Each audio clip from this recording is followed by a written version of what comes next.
Mana kawanti weche mag somo ene jatend migao mar somo Machogu koni mogo kuom mbalariany mag piny owacho kidek podho kadiponi ok bi kawo okang' mowinjore mar resogi kaluwore gi wach Gope kod nok mar omwom. Ten mbalariany go koro jiwo mondo chuogi yore ma biro kelonegi yuto mar tayo chenro mopogore opogore magitimo ma oketo geno margi kuom omwom michiwonegi kod piny owacho kende. Jafwambo marwa Mombasa Joja oko nigi ler mathoth. En romo mar ndalario mobagi Mombasa mokelo kanyakla jotend mbalariany duto mag piny owacho kuma gitwakie wi ng'ikruoge mantiere bang' yangore ni gin kod rem mar omwom maromo shillings bilion 164. E romono, jatend migao mar somo Machogu oyango ni thoth mbalariany yulo kendo kidek podho kaluwore gi wach Gope mamonogi tayo chenro mekgi kaka owinjore.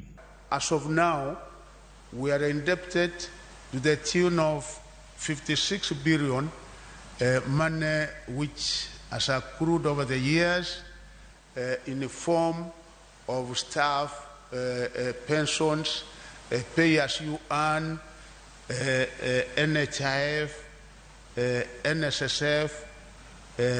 We owe various other suppliers monies that we have not paid over the years, and this figure continues going up weekly, monthly, and yearly. Okoni maino mambalariany go nego keti sani en chugo chenro mopogore makelo negi yuto to chutho bang' yangore ni thoth mbalariany ni kod lope kaachiel kod ute tandawea minyalo ti godo e kelo omwom.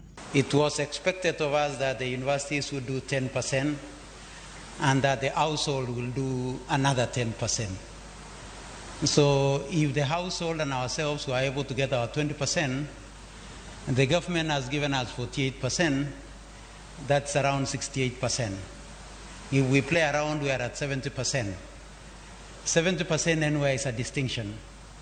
So what it means is that we are not doing badly. Others bought land, others bought properties, which is now dead capital. How do you as a chairman of councils, as vice chancellors, think of ways and means of making these properties a little bit usable, even if it is leasing out? There are properties in the city all over. A number of them, thousands and thousands of acres, are not being used. Dwaro mar mbalariany ma pacho ka chugo tiegruoge mabiro lombo jopuonjre mawuok e pinje maoko ne bende otwagi matut. Ma en bang' yangore ni moko kuom lony ma jopuonjre tiegore mbalariany ok konygi kata matin e yudo thuolo mag tije bang' tieko. The communities where we come from those days, even local people used to successfully do cesarean operations. They even used to open the head, areas of medicine, herbal medicine. China is very good in that. South Korea is very good in that. We don't hear of any university in Kenya thinking about indigenous technology, and I think these are some of the areas that we have to think about. Migao mar somo koro yango ni en adier ni midhiero medo kwako mbalariany mathoth e pacho ka, omiyo kaber to nego gichuog yore mag neno ni gichuogo omenda manyalo tayo chenro mekgi. George Aoko, Ramogi TV, Mombasa. Jopur mag oduma koro